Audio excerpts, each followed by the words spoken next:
in a billionaire's mansion filled with gold, silence, and secrets. One night, the richest man in town walked into his baby's room and froze. His maid, a poor black woman, was sleeping on the cold floor, holding his daughter's tiny hand. What he did next shocked everyone in the house and changed all their lives forever. This isn't just a story about wealth or power. It's about humanity, love, and the one act of kindness that money could never buy. It was past midnight in one of the most luxurious mansions in New York City. The kind of mansion where even silence feels expensive. Marble floors gleamed like mirrors. Chandeliers sparkled like diamonds, and every corner smelled faintly of imported roses. This was the home of Richard Cole, one of the richest men in America, a billionaire known for his sharp mind, strict discipline, and emotionless personality. But while everyone in that mansion slept under silk sheets and warm comforters, one small light still burned in the nursery. Inside, on the cold tiled floor, lay a woman, Amara. She wasn't rich. She wasn't famous. She was just the maid. A young black woman who came from a neighborhood the world liked to ignore. Her clothes were simple, her hands rough from work, and her face showed both strength and sadness. Next to her crib, a small baby named Evelyn slept soundly. Her tiny fingers rested on Amara's arm, as if holding on to the one person who made her feel safe. The baby's soft breathing filled the room. Amara lay beside her, her head resting on a folded towel instead of a pillow, a thin bedsheet pulled over her shoulders. The cold floor pressed against her body, but she didn't care, because she wasn't just the maid. She was the baby's comfort. When Evelyn cried, it was Amara who calmed her. When she couldn't sleep, it was Amara's lullaby that did the magic. Every night, the maid slept beside her, not for money, but for love. But that night, something unexpected happened. Down the hall, in his bedroom filled with silence and loneliness, Richard Cole couldn't sleep. He had everything: wealth, success, fame, but none of it could quiet his mind. So he decided to take a walk around his mansion. As he walked through the hallway, something caught his eye: the nursery light. He frowned. It was past midnight. Why was the light still on? He pushed the door open slightly, and what he saw stopped him cold. There, on the floor, under the faint yellow glow of the lamp, the maid was asleep, right next to his baby. For a moment, he didn't move. He just stared, confused, angry, maybe even shocked. In his world, rules were everything. Maids weren't supposed to sleep in the same room as the baby, especially not on the floor. He whispered under his breath, "What is she doing there?" His first thought was that she was being lazy, maybe too tired to go back to her quarters. But then he noticed something: the way the baby's tiny fingers held the maid's arm, the way the maid's other hand rested protectively near the crib, and the calm look on both their faces. Something about it felt pure. He stood there for a long moment, staring at that quiet, beautiful scene. A billionaire and a maid, worlds apart, yet at that moment, only one of them truly looked peaceful. He turned off the hallway light, closed the door softly, and walked away. But his mind didn't rest. Lying in bed later, he couldn't stop thinking about it. Why would she sleep there? Why would she choose the cold floor when there's a bed in her own room? His thoughts kept circling until dawn. When morning came, Richard went down for breakfast. As usual, neat suit, serious face, coffee in hand. He looked across the table and saw Amara feeding Evelyn. The baby giggled, reaching for her earrings, and Amara laughed softly, her eyes filled with warmth. It was genuine, real, something that couldn't be faked for money. For a man like Richard, who hadn't smiled in years, that moment hit differently. He didn't show it, but something in his heart shifted. Later that morning, as the sunlight filled the nursery, Amara was busy cleaning. She had no idea the billionaire had seen her sleeping there the night before. No idea that her small act of care had stirred something deep inside him. For her, it was just another day, another morning to feed, change, and play with little Evelyn. But for Richard Cole, the most powerful man in the city, that night had changed something. For the first time in years, he felt a strange curiosity, a sense of guilt, and maybe even admiration. He wasn't sure why. Maybe because he realized love doesn't come from luxury, it comes from heart. And the woman sleeping on the cold floor had more heart than anyone he'd ever met. That night, one silent act, one simple choice to stay close to a crying baby, had unknowingly begun a story that would change all their lives forever. The next morning, the grand mansion woke up to the rhythm of routine. Cooks in the kitchen, guards by the gates, housekeepers dusting the furniture. Everyone moved like clockwork. And at the heart of it all was Amara. She moved quietly through the house, carrying the baby in her arms. Evelyn, the billionaire's daughter, giggled softly, reaching for Amara's necklace. To anyone watching, they didn't look like a maid and her employer's child. They looked like a mother and her baby. Amara's mornings always started the same way: warm milk, gentle songs, and a few moments of play before the house got busy. But what no one knew was that those small moments meant everything to her.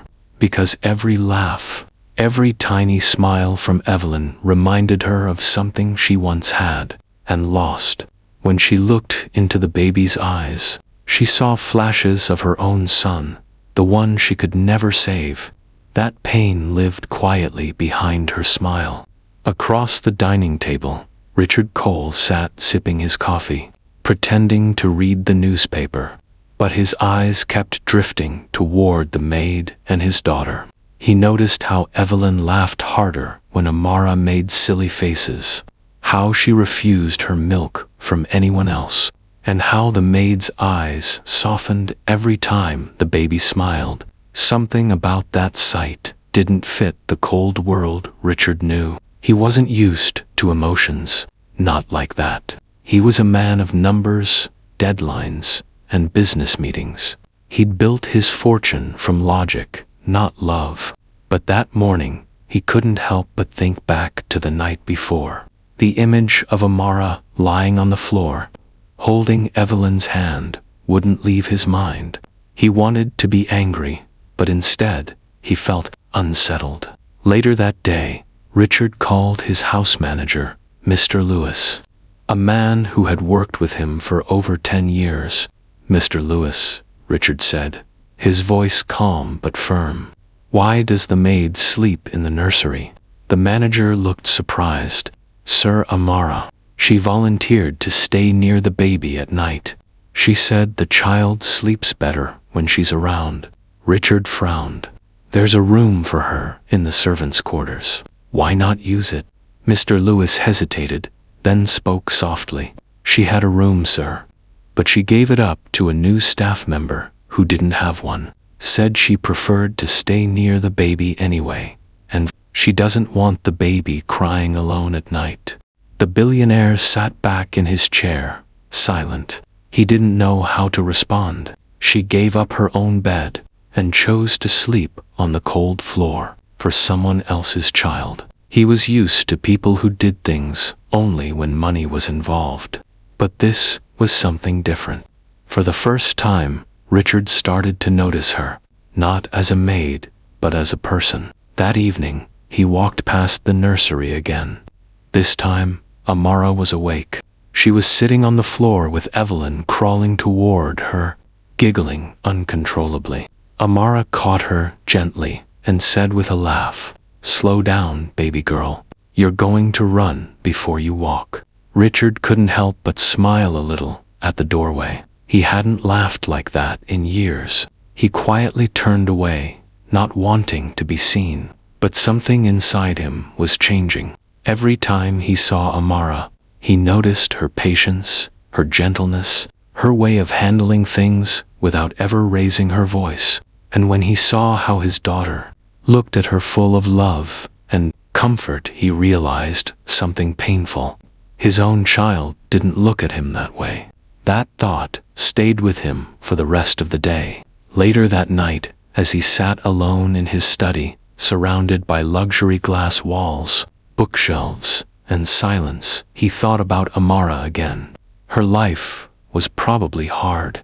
Her salary was modest, yet she still gave love like it was endless. He leaned back in his chair, whispering to himself, "She sleeps on the floor, but somehow she looks more peaceful than me." That sentence stung, because it was true.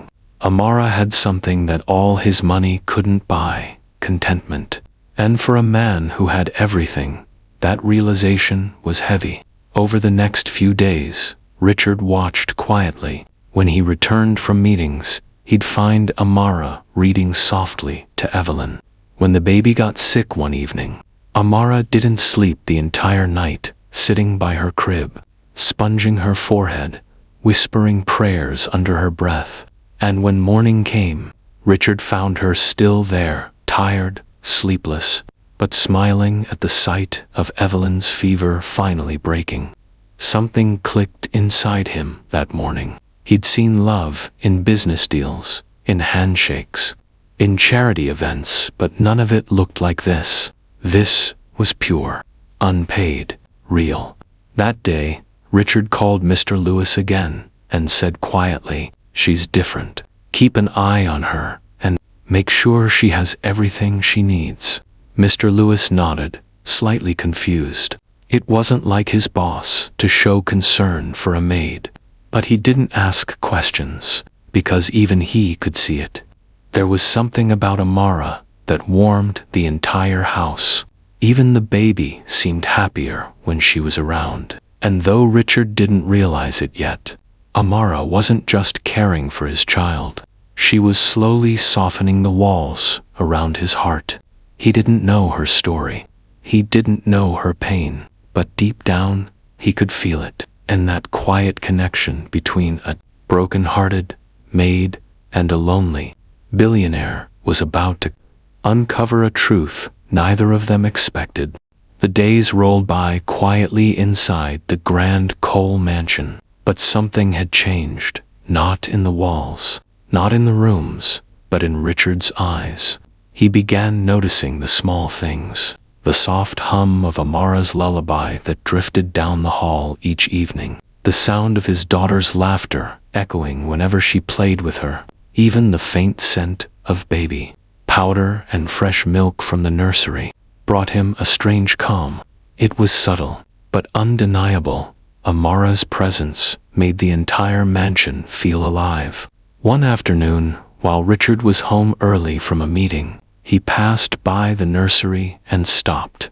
He heard Amara speaking softly. Her tone was gentle, filled with emotion. "You know, Evelyn," she whispered, "you remind me so much of him. My little boy loved to giggle like this too." Richard froze. Her little boy.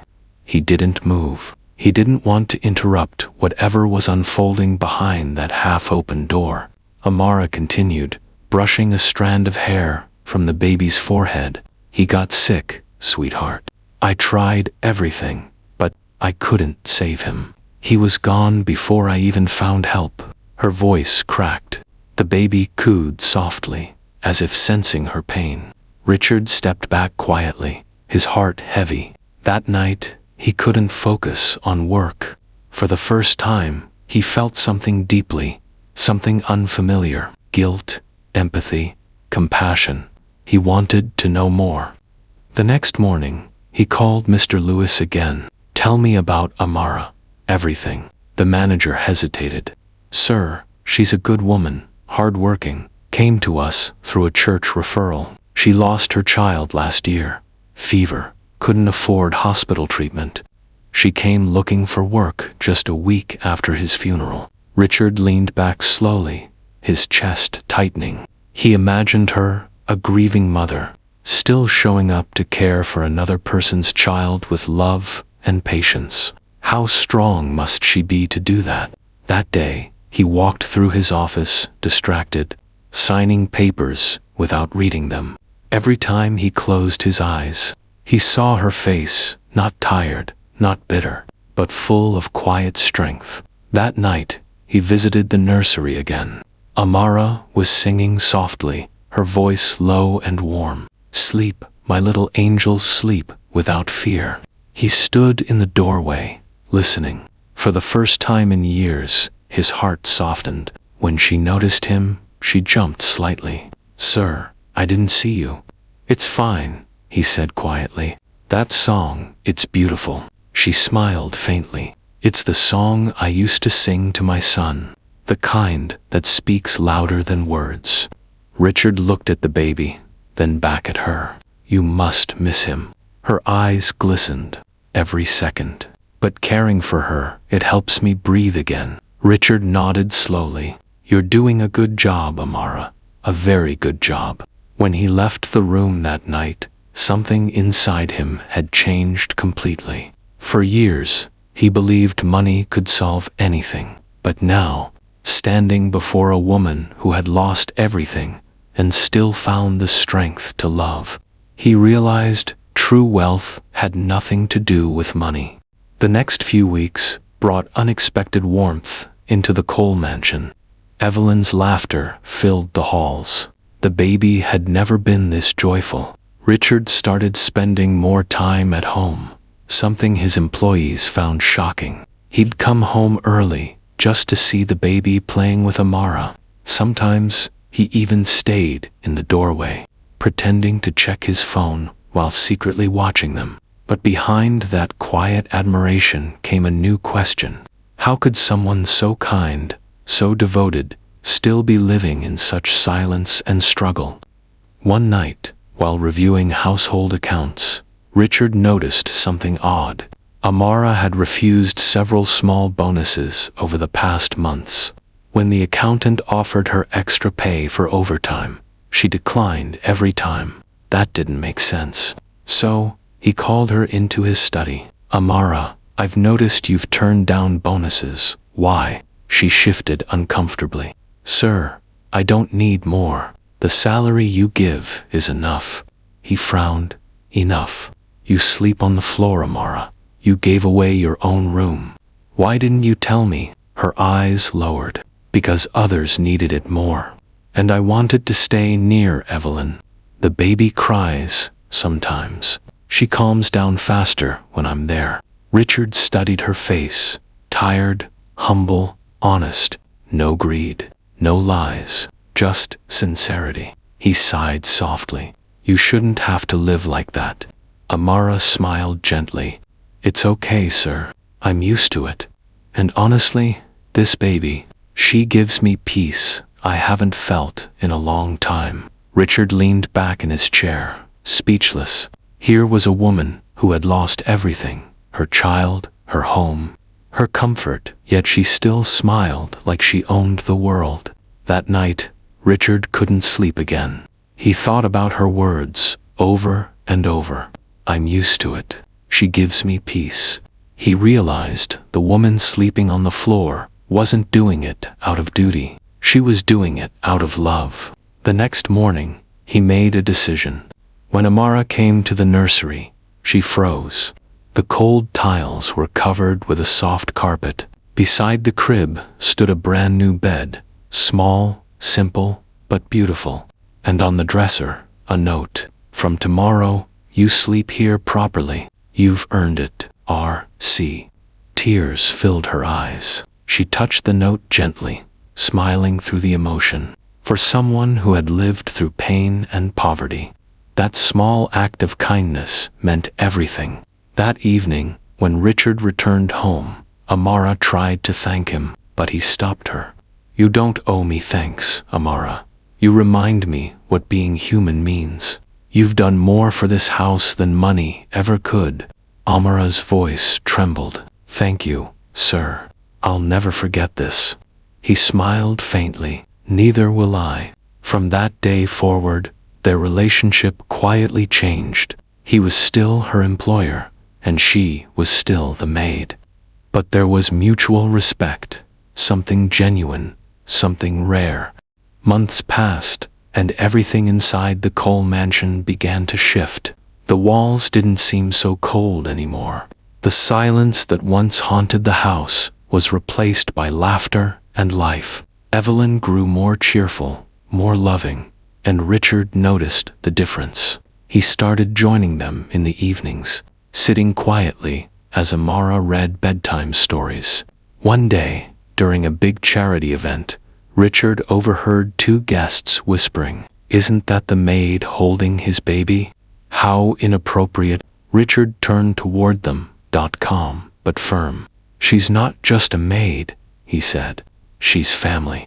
Those words surprised even him, but he meant them. Amara's presence had changed him. She'd shown him what humility looked like, what love felt like, and what real wealth truly was. He began donating more quietly to single mothers' shelters. He built a small clinic in Amara's old neighborhood in memory of her son. When he told her about it, she couldn't speak. She just cried, holding the baby close. From that day forward, their bond became something deeper, not romantic, but rooted in compassion and gratitude. And every night, as Richard tucked his daughter in, he remembered that first moment, the maid sleeping on the cold floor beside his child. That one sight had changed everything. He learned that kindness doesn't always come from grand gestures. Sometimes, it comes from someone who has nothing but still gives everything. And as Amara watched the baby drift into sleep, she whispered softly, "You saved me too, little one." Because in healing the child, she had healed herself. And that's how one simple act of love changed, not just a baby's life, but a billionaire's heart forever. What do you think, my friends? Was Richard right to reward her? Would you have done the same? Let us know in the comments below. And don't forget to like, share, and subscribe for more heart-touching stories just like this one.